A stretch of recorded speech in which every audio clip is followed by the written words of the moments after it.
जय श्री राधे, जय श्री कृष्ण। मंदिर श्री बंसी वाले महात्मा यूट्यूब चैनल अम्बाला शहर की ओर से हम आप सबका हार्दिक अभिनंदन करते हैं।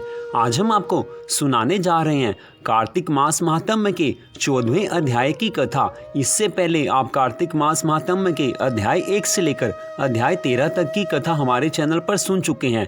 उसका लिंक हमने इस वीडियो के डिस्क्रिप्शन में दिया हुआ है। तो आज आप सुने कार्तिक मास महात्म्य के 14वें अध्याय की परम पावन कथा, जो कि इस प्रकार है। बोल श्री राधा कृष्ण भगवान की जय। बोल श्री हरि विष्णु भगवान की जय। बोल कार्तिक मास महात्म्य की जय। अब कार्तिक मास महात्म्य 14वां अध्याय। देवऋषि नारद जी कहने लगे कि हे राजा पृथु, तब नंदी, गणेश, कार्तिकेय आदि गणाधिपतियों को देखकर वे दानव द्वंद्व युद्ध करने के लिए क्रोध पूर्वक दौड़ पड़े। कालनेमी नंदी की ओर, शुंभ गणेश की ओर और निशुंभ कार्तिक की ओर शंकित होकर दौड़ा। निशुंभ ने कार्तिकेय के मयूर के हृदय में 5 बाणों से वेग पूर्वक प्रहार किया, जिससे वह मूर्छित होकर पृथ्वी पर गिर पड़ा। तब कुमार ने क्रोधित हो 5 बाणों से उसके रथ, घोड़ों और सारथी पर प्रहार किया। इसके बाद रण दुर्मद उन वीर कार्तिकेय ने अपने दूसरे तीक्ष्ण बाण से देव शत्रु निशुंभ पर बड़े वेग से प्रहार किया और घोर गर्जना की। महाबली निशुंभ नामक असुर ने भी युद्ध में गर्जना करते हुए उन कार्तिकेय पर अपने बाण से प्रहार किया। तब कार्तिकेय ने जब तक क्रोध से अपना शक्ति नामक आयुध लिया, इतने में निशुंभ ने वेग पूर्वक अपनी शक्ति से उन्हें गिरा दिया। हे राजन, इस प्रकार वीर ध्वनि करके गरजते हुए कार्तिकेय एवं निशुंभ का वहीं पर घोर युद्ध होने लगा। नंदीश्वर ने भी अपने बाणों से कालनेमी को भेद दिया। उन्होंने अपने 7 बाणों से कालनेमी के घोड़े, सारथी, रथ तथा ध्वजा का छेदन कर दिया। तब कालनेमी ने क्रुद्ध होकर अपने धनुष से छूटे हुए अत्यंत तीखे बाणों से नंदी का धनुष काट दिया। उसके बाद नंदीश्वर ने उस धनुष को त्याग कर शूल से महादैत्य कालनेमी के वक्ष स्थल पर जोर से प्रहार किया। इस प्रकार घोड़े और सारथी के नष्ट हो जाने पर एवं त्रिशूल से वक्ष स्थल के फट जाने पर उसने पर्वत का शिखर उखाड़ कर नंदीश्वर पर प्रहार किया। उस समय रथ पर सवार शुंभ एवं मूषक पर सवार श्री गणेश जी युद्ध करते हुए एक दूसरे को बाण समूहों से भेदने लगे। उसके बाद गणेश जी ने शुंभ के हृदय में बाण से प्रहार किया और 3 बाणों से सारथी पर प्रहार करके उसे पृथ्वी पर गिरा दिया। तब अत्यंत कुपित शुंभ भी बाण वृष्टि से श्री गणेश जी को तथा 3 बाणों से मूषक को भेद कर मेघ के समान गर्जना करने लगा। बाणों से छीन अंग वाला मूषक अत्यंत पीड़ित होकर भाग चला, जिसके कारण गणेश जी गिर पड़े और वह पैदल ही युद्ध करने लगे। फिर तो उन लंबोदर ने परशु से शुंभ के वक्ष स्थल पर प्रहार करके उसे पृथ्वी पर गिरा दिया और वह पुनः मूषक पर सवार हो गए।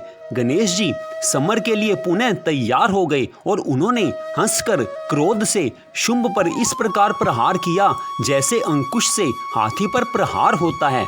तब कालनेमी एवं निशुंभ दोनों ही क्रोध पूर्वक एक साथ सर्प के समान बाणों से शीघ्रता से गणेश पर प्रहार करने लगे। तब महाबली वीरभद्र उन्हें इस प्रकार पीड़ित किया जाता हुआ देखकर बड़े वेग से करोड़ों भूतों को साथ लेकर दौड़े। उनके साथ कुष्मांड, भैरव, वेताल, योगिनियां, पिशाच, डाकिनियां एवं गण भी चले। उस समय उन लोगों के किलकिला शब्द, सिंहनाद, घरघर एवं डमरू के शब्द से पृथ्वी निनादित होकर कांप उठी। उस समय समर भूमि में भूतगण दौड़ दौड़ कर दानवों का भक्षण करने लगे और उनके ऊपर चढ़कर उन्हें गिराने लगे और नाचने लगे। हे राजा पृथु, इसी बीच नंदी और कार्तिकेय जी को चेतना आ गई और वे उठ गए तथा रणभूमि में गरजने लगे। वे नंदीश्वर एवं कार्तिकेय शीघ्र रणभूमि में आ गए और अपने बाणों द्वारा दैत्यों पर निरंतर प्रहार करने लगे। तब छिन्न भिन्न हुए दैत्यगण पृथ्वी पर गिरने लगे और उन गिरे हुए दैत्यों को भूतगण खाने लगे। इससे दैत्यों की सेना विषादग्रस्त तथा व्याकुल हो गई। इस प्रकार प्रतापी नंदी, कार्तिकेय जी, गणेश जी, वीरभद्र एवं अन्य गण युद्ध भूमि में जोर जोर से गरजने लगे। जलंधर के वे दोनों सेनापति शुंभ निशुंभ, महादैत्य कालनेमी एवं अन्य असुर पराजित हो गए। तब अपनी सेना को विध्वस्त हुआ देखकर बलवान जलंधर ऊंची पताका वाले रथ पर सवार हो गणों के समक्ष आ गया। हे राजन, उस समय विजयशील शिव के गण नंदी, कार्तिकेय, गजानन, वीरभद्र आदि भी गर्जना करने लगे। उस समय दोनों सेनाओं में हाथियों, घोड़ों तथा रथों के शब्द, शंख एवं भेरियों की ध्वनि एवं सिंहनाद होने लगे। जलंधर के बांस मुंहों से धूलोक और भूलोक के बीच का स्थान उसी प्रकार आच्छादित हुआ जैसे कोहरे से आकाश आच्छन्न हो जाता है। वह नंदी पर 5, गणेश पर 5 और वीरभद्र पर 20 बाणों से प्रहार करके मेघ के समान गर्जना करने लगा। तब रुद्रपुत्र महावीर कार्तिकेय ने बड़ी शीघ्रता से अपनी शक्ति द्वारा उस दैत्य जलंधर पर प्रहार किया और वे गर्जन करने लगे। हे राजन, शक्ति से विदीर्ण देह वाला वह महाबली दैत्य आंखों को घुमाता हुआ पृथ्वी पर गिर पड़ा, किंतु बड़ी जल्दी ही उठ गया। इसके बाद उस दैत्य श्रेष्ठ जलंधर ने बड़े क्रोध से कार्तिकेय के हृदय में गदा से प्रहार किया। तब वे शंकर पुत्र कार्तिकेय ब्रह्मा के द्वारा दिए गए वरदान के कारण उस गदा के प्रहार को सफल प्रदर्शित करते हुए शीघ्र पृथ्वी पर गिर पड़े। इसी प्रकार शत्रुहंता एवं महावीर नंदी भी गदा के प्रहार से घायल होकर कुछ व्याकुल मन हो पृथ्वी पर गिर पड़े। उसके बाद महाबली गणेश जी ने अत्यंत क्रुद्ध हो शिवजी के चरण कमलों का ध्यान कर बड़े वेग से दौड़कर अपने परशु से दैत्य की गदा को काट दिया।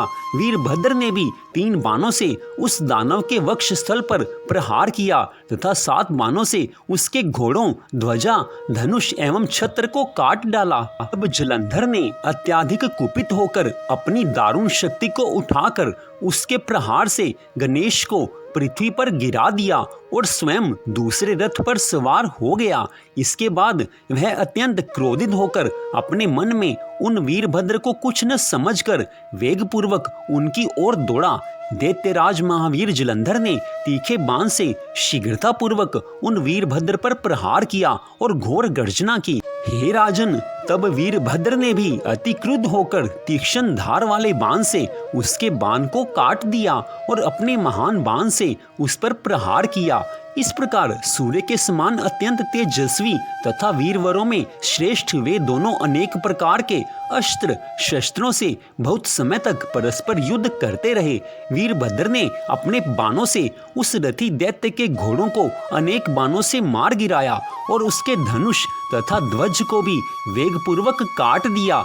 इसके बाद वह महाबली दैत्यराज परिघ अस्त्र लेकर दौड़ा और वीरभद्र के पास शीघ्र जा पहुंचा। उस महाबली वीर समुद्रपुत्र जलंधर ने उस विशाल परिघ से वीरभद्र के सिर पर प्रहार किया और घोर गर्जना की। उस महान परिघ से गणेश्वर वीरभद्र का सिर फट गया और वे पृथ्वी पर गिर पड़े और उनके सिर से बहुत सा रक्त बहने लगा। तो इस प्रकार गणेश जी महाराज भगवान कार्तिकेय, नंदी और अन्य गणाधिपतियों के साथ जलंधर दैत्य के युद्ध के 14वें अध्याय की कथा का यहाँ पर विश्राम होता है। तो आप सबसे एक छोटा सा निवेदन कि आप कार्तिक मास में भगवान की ज़्यादा से ज़्यादा भक्ति करें ताकि भगवान की कृपा सदा आप सब पर, आपके परिवार पर बनी रहे।